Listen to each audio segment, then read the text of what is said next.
ابو درداء رضی اللہ تعالیٰ عنہ ایک شخص کے پاس سے گزرے جس کو لوگ مار رہے تھے اور گالیاں دے رہے تھے. فرمایا کیا بات ہو گئی, اسے کیوں مار رہے ہو, کیوں برا کہہ رہے ہو؟ اس نے کہا کہ اس نے گناہ کیا ہے, اس نے گناہ کیا ہے. حضرت ابو درداء نے فرمایا کہ ٹھیک ہے اس نے گناہ کیا ہے, لیکن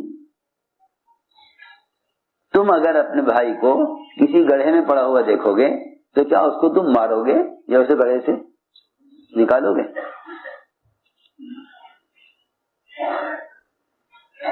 لوگوں نے کہا ہاں ابو درداء ہم ضرور اس کو گڑھے سے نکالیں گے. فرمایا بس گناہ کرنے والا گڑھے میں گر جانے والے کی طرح ہے. میرے دوستو عزیزو, امت جتنے منکرات میں پڑی ہوئی ہے, دعوت دے کر انہیں منکر کے ماحول سے نکال کر معروفات کے ماحول میں لانا, بس یہ ہمارے گشت کا موضوع ہے, کیونکہ یہی عین دعوت ہے. جیسے میں نے عرض کیا, امام المحدثین ابو ہریرہ رضی اللہ عنہ قول وہ فرماتے ہیں اس آیت کی تفسیر وہ یہ کرتے ہیں کہ تم خیر امت ہو نہیں سکتے اور تم افضل امت ہو نہیں سکتے جب تک تم لوگوں کو منکر کے ماحول سے نکال کر معروفات کے ماحول میں نہ لے آؤ, تم افضل امت نہیں ہو سکتے. میں نے عرض کیا کہ ہماری تبلیغ میں, ہمارے یہاں تبلیغ میں گشت کے 3 موضوع ہیں. گشت کے 3 موضوع ہیں. امت کو ایمان کے حلقوں پر جمع کرنا یہ ہمارے گشت کا موضوع ہے. تو صحابہ خود فرماتے ہیں ان کا عمل بدلا رہا ہے کہ لوگوں سے ملاقاتیں کرتے تھے, ایمان کی تکمیل اور ایمان میں زیادتی کرنے کے لیے ہم سوچتے ہیں کہ آج تو گشت کا ارادہ نہیں ہے, آج تو گشت کا ارادہ ہی نہیں ہے. ایسا معلوم ہوتا ہے کہ شاید یوں کہہ رہا ہے کہ آج تو مجھے ایمان کی تکمیل کی ضرورت نہیں ہے. میں کچھ کہنا چاہتا ہوں, اگر ہم نے اس گشت کو تبلیغی تنظیم کا پروگرام سمجھا تو کبھی بھی ہمارے دل میں اس کی وہ اہمیت پیدا نہیں ہوگی جو اس کا حق ادا کرا دے.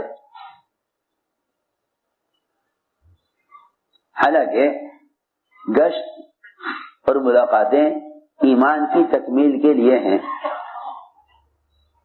گشت اور ملاقاتیں ایمان کی تکمیل کے لیے ہیں.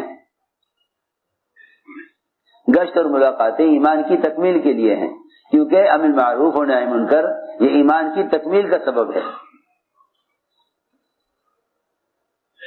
ہم نے ایک بات عرض کی ہے کہ ہمارے گشت کا پہلا موضوع یہ ہے کہ لوگوں کو دعوت دے کر ایمان سیکھنے کے عنوان پر انہوں کے ماحول سے نکالا جائے, اور ایمان سیکھنے کے عنوان پر مسجد میں ایمان کے حلقوں میں جمع کیا جائے. یہ ہمارے گشت کا موضوع ہے اور یہی صحابہ کرام کے گشت کا موضوع ہے. یہی صحابہ گشت کا موضوع ہے. میں کچھ کہنا چاہتا ہوں, اگر ہمارے سارے کام کرنے والے اور بیانات اور مذاکرے کرنے والے اگر وہ اپنے ممبر سے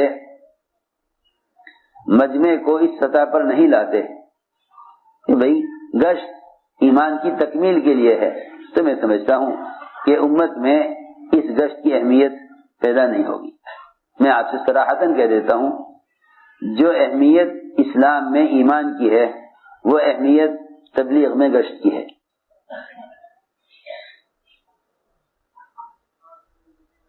جو اہمیت اسلام میں ایمان کی ہے, جو اہمیت اسلام میں سن رہے تھے,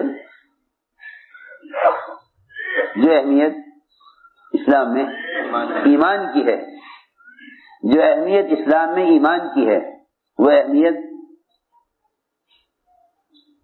تبلیغ میں گشت کی ہے. ہماری بات بہت توجہ چاہتی ہے. ہم ابھی اس گشت کو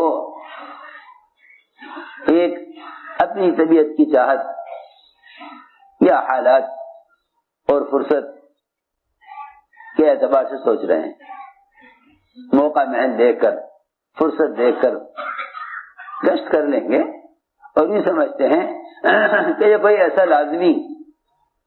لازمی ضروری کام نہیں ہے جس کے نہ کرنے پر کوئی عذاب ہو یا جس کے چھوڑ دینے پر کوئی گناہ ہو۔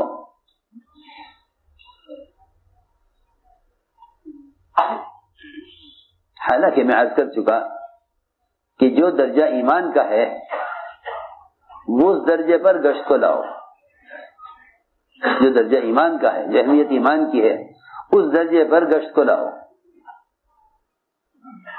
اس درجے پر گشت کو اس درجے پر لاؤ۔ کیوں؟ اس لیے کہ صحابہ کا گشت ایمان کی تکمیل کے لیے ہوا کرتا تھا۔ صحابہ کا گشت ایمان کی تکمیل کے لیے ہوا کرتا تھا۔ حضرت عمر رضی اللہ عنہ یہ فرمانا کہ میں تمہیں ایمان کے حلقوں پر اس لیے جمع کرتا ہوں تاکہ میرے ایمان میں زیادتی ہو۔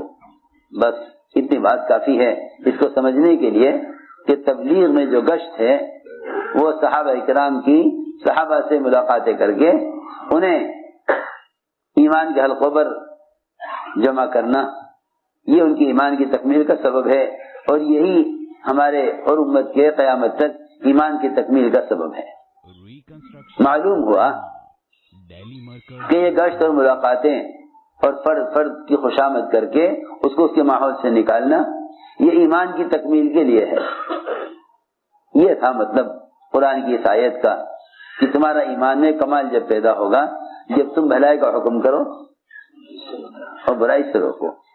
میں یہ دیکھ رہا کہ امر معروف و نہی منکر یہ دونوں فریضے صحابہ کرام کے عملی محنت سے بھی ہٹ گئے، اور اس زمانے میں لوگ مختلف آلات اور ذرائع سے دین کی باتوں کے پھیلانے کو سمجھتے ہیں کہ ہم نے امر معروف کا فریضہ ادا کر دیا۔ میں ایک بات پوچھتا ہوں جیسے معروف و نہی منکر کا فریضہ ہے ایسے نماز کا بھی فریضہ ہے، جس طرح لوگ امر معروف و نہی منکر کے فریضے کو خارجی آلات کے ذریعے سے پھیلانے کو اپنی ذمہ داری کا ادا کرنا سمجھ رہے ہیں کہ بھئی اگر ہم کسی اخبار یا رسالے میں یا کسی مختلف قسم کے چینلوں، مختلف قسم کے آلات اور ذرائع سے منکرات کو پھیلا دیں اور سمجھے کہ ہم نے امر معروف و نہی منکر کا فریضہ ادا کر دیا، ایسے ہی اگر کوئی ایسی مشین آج کل کے ٹیکنالوجی اور آج کل کے صنعت کار کوئی ایسی مشین تیار کر دیں جو سر سے لے کر پیر تک سارے اعضاء اس کے متحرک ہوں، اور وہ تکبیر تحریمہ سے لے کر سلام پھیرنے تک پوری نماز کے تمام ارکان، اعمال، اذکار سب ادا کر دیں، تو کیا خیال ہے آپ لوگوں کا؟ کیا یہ ایک مسلمان کی نماز کے ادا کرنے کا بدل ہو سکتا ہے؟ میری بھی بات توجہ چاہتی ہے۔ آپ یوں کہیں ہم تو کہاں تک پڑھیں گے نماز، تھکے ہوئے ہیں، یہ ایسی مشین ہے کہ یہ نماز کے سارے اعمال ادا کر سکتی ہے، اور کوئی مشکل نہیں ہے۔ ایسی چیزیں بن گئی ہیں کہ صحیح رکوع، صحیح سجدہ، صحیح قیام، اور اس کے اندر سے آواز بھی آئے، ساری تسبیحات، ثنا، فاتحہ، قرات، سب کچھ ہو سکتا ہے۔ آپ مجھے بتا دیجئے اگر یہ سارے نماز کے اعمال ادا کر دے مشین، تو کیا یہ نمازی کی نماز کا بدل ہو سکتا ہے؟ میں اس کو پوچھتا ہوں آپ سے کہ جب نماز کے فریضے کے ادا کرنے میں مسلمان کے اپنے جسم کے استعمال کا کے سوا اور کوئی بدل نہیں ہے، تو پھر دعوت کے فریضے کے ادا کرنے میں باہر کی خارجی چیزوں کو ذریعہ کیوں سمجھا؟ ہم یہاں سے پوچھنا چاہتے ہیں۔ پھر خارجی آلات کو ذریعہ کیوں سمجھا؟ بس اس بات کو اچھی طرح پہلے سمجھ لو کہ ہمارے یہاں گشت کا جو موضوع ہے وہ 3 ہے: ایمان، تعلیم اور نماز. ایمان، تعلیم اور نماز، ان 3 فریضوں پر امت کو جمع کرنا یہ ہمارے گشت کا موضوع ہے.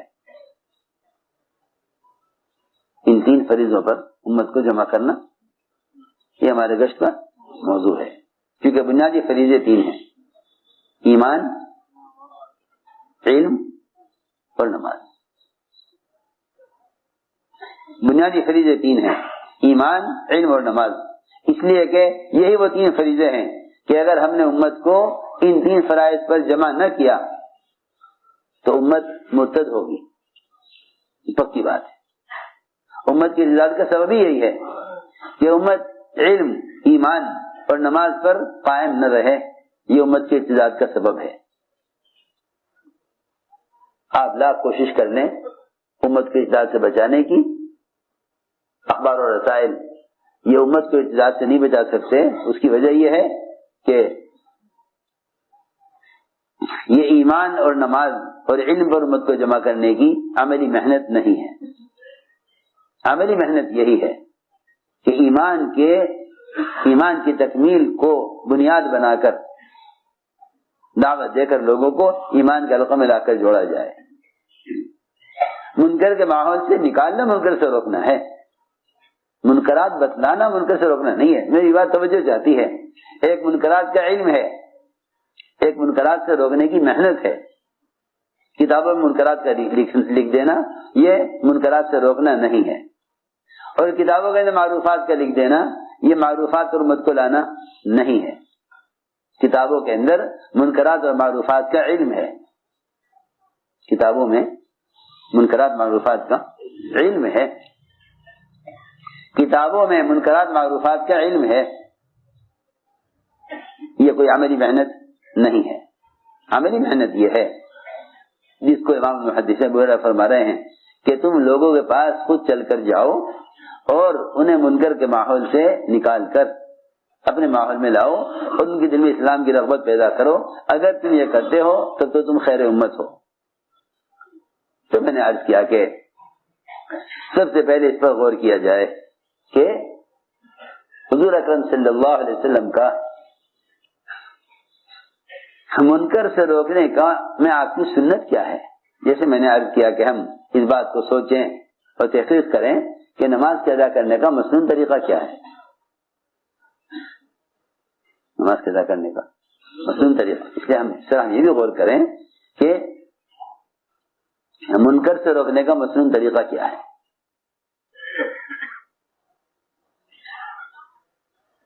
ایک آدمی نے ایک منکر کیا، وہ یہ کہ مسجد نبوی میں مسجد میں اس نے بالارادہ جاگتے ہوئے پیشاب کرنے کا ارادہ کیا.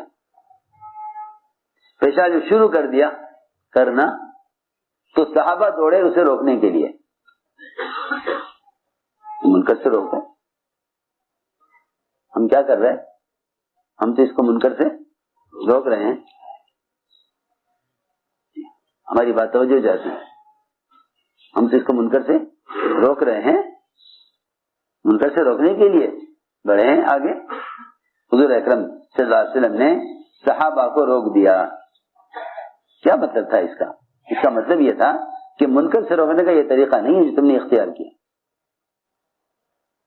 آپ غور تو کیجئے کہاں ایک آدمی سے آپ مقابلہ کریں اس کو منکر سے روکنے کا، اور کہاں ایک آدمی کو آپ پیشاب روکنے کو کہیں منکر سے روکنے کے لیے.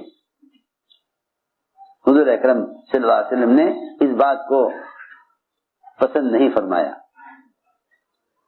اس بات کو آپ نے پسند نہیں فرمایا کہ اس وقت اس پیشاب کرنے والے کو مسجد میں پیشاب کرنے کے منکر سے روکا جائے. ارے سنو تو صحیح میں کیا کہہ رہا.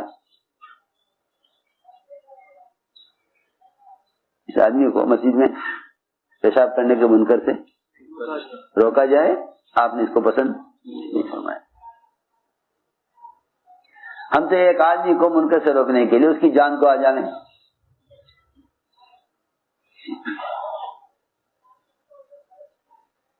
اور نہ مانے تو پھر ہم اس کی اصلاح کے لیے ساری قوت استعمال کر لیں. پہلے اس بات پر غور کرو کہ منکر سے روکنے کا سنت طریقہ کیا ہے. اس لیے کہ اگر مسلمان کو تکلیف پہنچانے اور مسلمان کو رسوا کرنے کا ارادہ ہے، منکر سے روکنے والے کا ارادہ یہ ہے مسلمان کو رسوا کرنے تکلیف پہنچانے کا ہے، اگر یہ ارادہ ہے تو پھر اللہ رب العزت ایسے منکر سے روکنے والوں سے دین کا کام نہیں لیں گے. اور اگر اس منکر سے روکنے والے کا ارادہ اس غلط کرنے والے کو لوگوں کے درمیان میں مشہور کرنا اس کا ارادہ ہے، لوگوں میں اس کی غلطی کو مشہور کرنے کا ارادہ ہے، پھر تو بات یقینی یہ ہے کہ یہ منکر سے روکنے والا مرے گا نہیں جب تک خود اس منکر کو نہ کر لے. جب تک اس منکر کو خود نہ کر وہ مرے گا نہیں. یہ بہت اہم بات ہے. ہم منکر سے روکنے کے لیے دیکھو میری بات یاد رکھنا، جب بھی تم کسی کو منکر سے روکو پہلے یہ غور کر لینا کہ اس عمل خیر میں تمہارا نفس تو شامل نہیں، تمہارا نفس تو شامل نہیں. وجہ کیسے پتہ چلے گا ہمیں کہ ہمارا نفس شامل ہے یا نہیں؟ بہت آسان ہے، بہت آسان ہے. کسی کو منکر سے روکنے کے وقت یہ دیکھ لیا کرو کہ اس منکر کرنے والے کی محبت تمہارے دل میں اپنوں کی طرح ہے یا نہیں. اگر تمہارے دل میں منکر کرنے والے کی محبت اپنی اولاد کی طرح تمہارے دل میں ہے پھر تو تم اس کو منکر سے روکنے میں مخلص ہو. اور اگر تمہارے دل میں منکر کرنے والے کی محبت اپنی اولاد کی طرح نہیں ہے تو پھر تم منکر کے روکنا نہیں چاہتے بلکہ منکر کرنے والے کو رسوا کرنا چاہتے ہو.